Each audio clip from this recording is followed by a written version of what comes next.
Assalamualaikum warahmatullahi wabarakatuh. Bismillahirrahmanirrahim. Alhamdulillahirabbil alamin. Wassalatu wassalamu ala asrofil anbiya'i wal mursalin. Sayyidina wa habibina wa syafi'ina wa maulana Muhammadin wa alihi wa sahbihi ajma'in amma ba'du.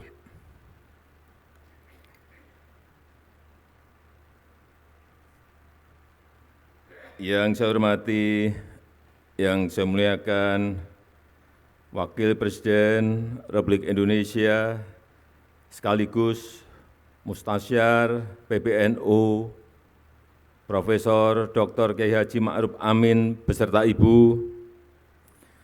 Yang saya hormati, yang saya muliakan Rais Am, Pengurus Besar Nahdlatul Ulama, Bapak Kiai Haji Miftahul Ahyar beserta seluruh jajaran Syuriah.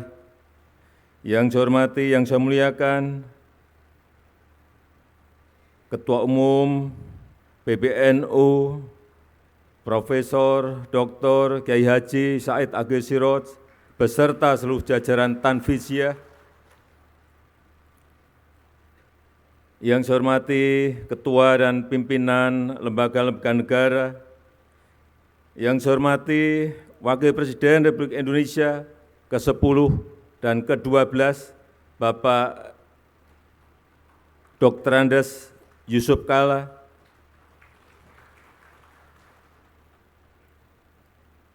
Yang saya hormati para Menteri Kabinet Indonesia Maju yang hadir,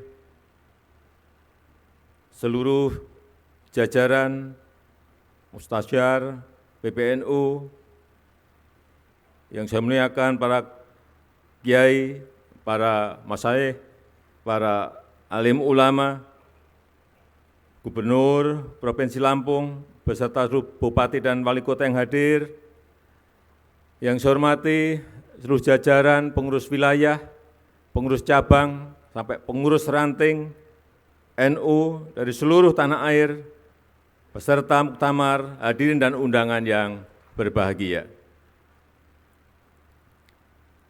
Pertama-tama atas nama pemerintah, atas nama masyarakat, atas nama negara, saya menyampaikan terima kasih dan penghargaan yang tinggi kepada Nahdlatul Ulama yang telah membantu pemerintah dalam menenangkan umat, menenangkan masyarakat dalam masa pandemi ini. Yang kedua juga terima kasih untuk Nahdlatul Ulama yang juga telah mengajak masyarakat untuk mentaati protokol kesehatan dan mengajak masyarakat untuk berbondong-bondong ikut dalam program vaksinasi.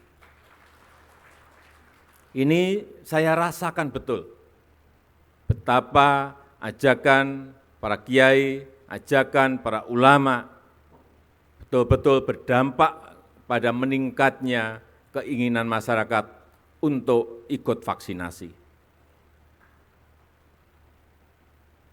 Pada awal-awal program vaksinasi, begitu keluar yang namanya vaksin AstraZeneca, banyak daerah yang tidak mau mengambil. Padahal saat itu stok yang banyak adalah AstraZeneca. Tetapi begitu saat itu ada telepon dari para kiai dari Jawa Timur, Pak Presiden, silahkan semuanya vaksin dikirim ke Jawa Timur, kami terima. Besoknya saya ke Jawa Timur, betul, para kiai berkumpul dan benar-benar semuanya mau menerima vaksin itu Setelah itu, semua daerah satu persatu mau. Inilah pengaruh para ulama, para kiai dalam mengajak masyarakat untuk ikut vaksinasi. Kita tahu di bulan Juli, tepatnya pertengahan Juli, 15 Juli, kita berada pada posisi keadaan yang sangat mencekam. Ngeri saya kalau menceritakan. Semua rumah sakit di Jawa dan Bali penuh. Oksigen kurang. Obat habis, kekurangan. Kasus harian saat itu 56.000. 56.000, sehingga rumah sakit tidak mencukupi. Di lorong-lorong rumah sakit, semuanya pasien-pasien antri untuk bisa masuk ke ICU. Alhamdulillah, berkat dukungan dari NU, kemarin kasusnya alhamdulillah hanya 216 kasus per hari di seluruh tanah air. Kalau kita memiliki 514 kabupaten kota, kasusnya hanya 216, artinya di setiap kota dan kabupaten itu hanya ada setengah kasus. Kemudian vaksinasi, sampai hari ini kita telah menyuntikkan 263 juta vaksin kepada masyarakat.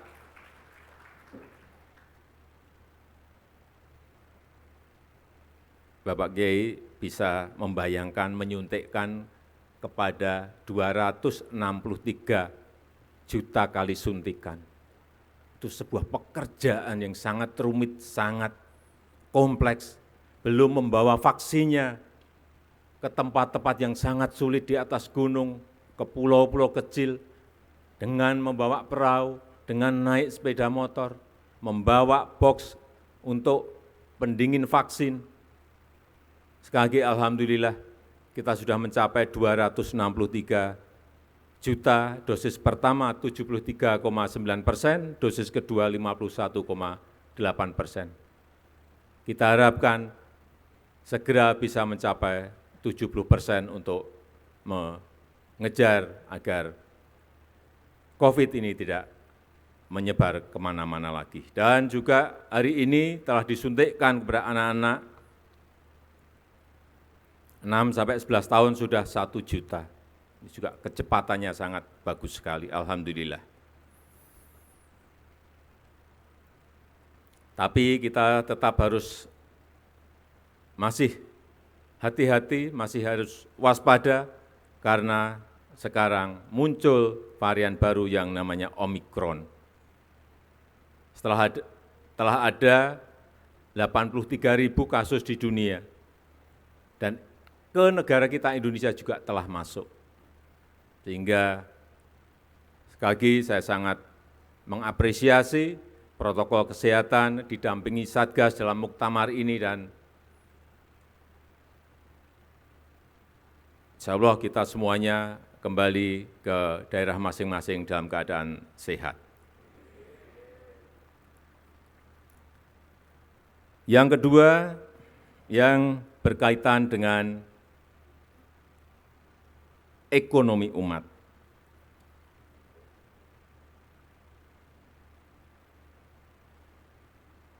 Kita tahu banyak yang disampaikan mengenai masalah pemerataan, seperti tadi juga Bapak Ketua Umum PBNU juga menyampaikan.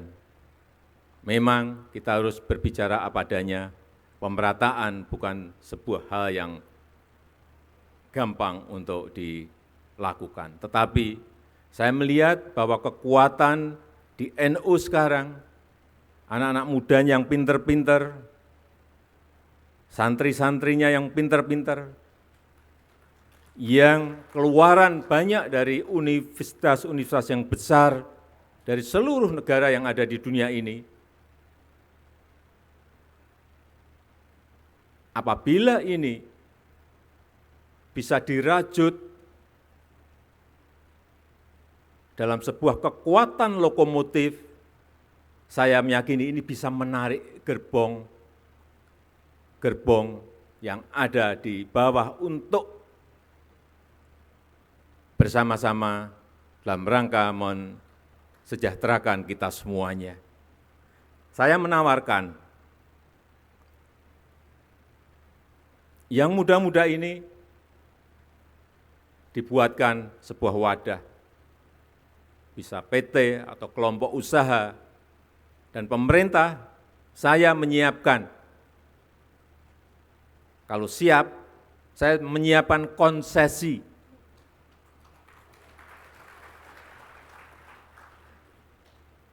Baik itu yang namanya konsesi, terserah mau dipakai untuk lahan pertanian, silahkan. Saya juga ingin menyiapkan konsesi minerba.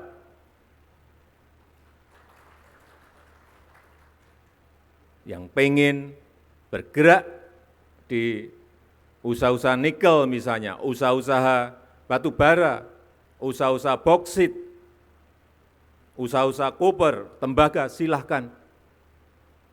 Tetapi sekali lagi, ini dalam sebuah kelompok usaha besar, sehingga nanti bisa menggeret, mengajak gerbong-gerbong yang lain untuk ikut menikmati. Ini memerlukan sebuah kerja besar, tetapi saya melihat potensi di Nahdlatul Ulama itu ada, tinggal merajutnya. Yang berkaitan dengan teknologi, saya melihat juga yang pinter-pinter urusan teknologi ini sangat banyak sekali di NU.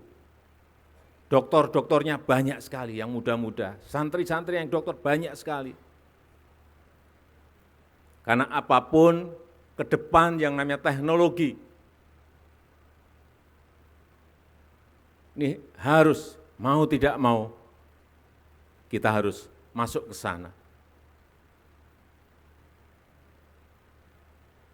Karena kita ingin teknologi ini maslahat bagi umat, maslahat bagi masyarakat, maslahat bagi rakyat. Jangan sampai ini malah merusak, membuat hal-hal yang negatif bagi rakyat kita. 5 tahun yang lalu, saya ingat betul, saya ketemu dengan pemiliknya Facebook, yang namanya Mark Zuckerberg. Saya diajak saat itu main pingpong, tapi tidak ada bola pingpongnya, tidak ada meja pingpongnya.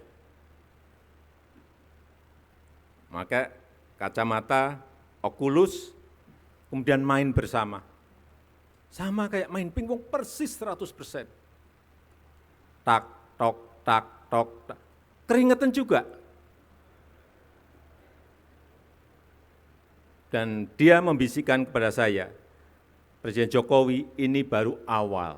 Nantinya semuanya akan virtual, semuanya akan muncul yang namanya metaverse. Restoran virtual, kantor virtual, wisata virtual, mall virtual. Hati-hati mensikapi ini. Dan NU, karena di dalam temanya berkhidmat untuk peradaban dunia, hati-hati memang peradaban itu harus kita pengaruhi agar maslahat bagi umat manusia di seluruh dunia, khususnya di negara kita, Indonesia. Nanti semuanya, dakwah virtual, pengajian virtual, tetapi betul-betul kayak kita ketemu seperti ini, bukan seperti sekarang yang masih Vicon. Bukan. Metaverse akan merubah. Saya tidak tahu apakah karena pandemi ini menjadi dipercepat 5 tahun atau 10 tahun, tapi pasti datang. Oleh sebab itu kita semuanya harus siap dan kita bersama-sama NU untuk peradaban dunia dan Indonesia sekarang juga memimpin G20, menjadi keketuaan G20, juga ingin mempengaruhi kebijakan-kebijakan dunia yang berpihak pada negara-negara miskin, kepada negara-negara berkembang, kepada negara-negara kecil, kepada negara-negara kepulauan dalam segala hal, utamanya dalam hal digitalisasi, perubahan iklim, dan ekonomi hijau. Terakhir, sekali lagi saya ingin menyampaikan terima kasih yang sebesar-besarnya kepada NU yang terus mengawal kebangsaan, mengawal toleransi, mengawal kemajemukan, mengawal Pancasila, mengawal Undang-Undang Dasar 1945, mengawal kebinekaan kita, mengawal NKRI, dan kita harapkan dengan itu kita terus bisa menjaga dan merawat bangsa dan negara kita yang kita cintai.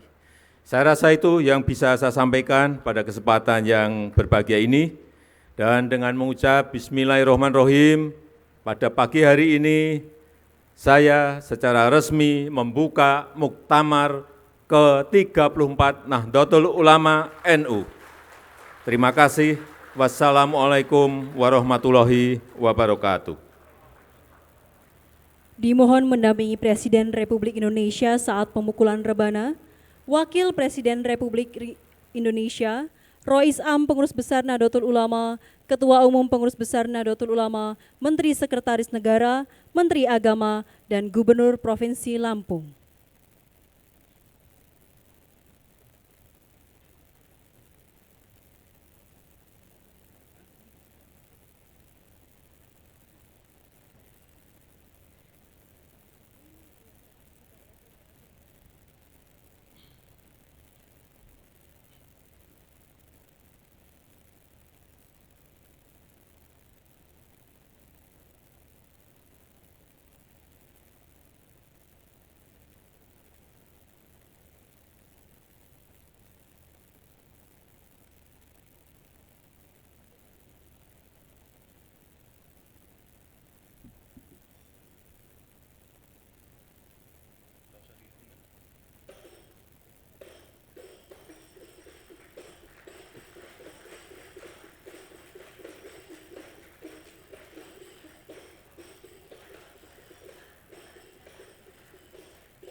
Baik, luar biasa tepuk tangan yang meriah untuk Nahdlatul Ulama.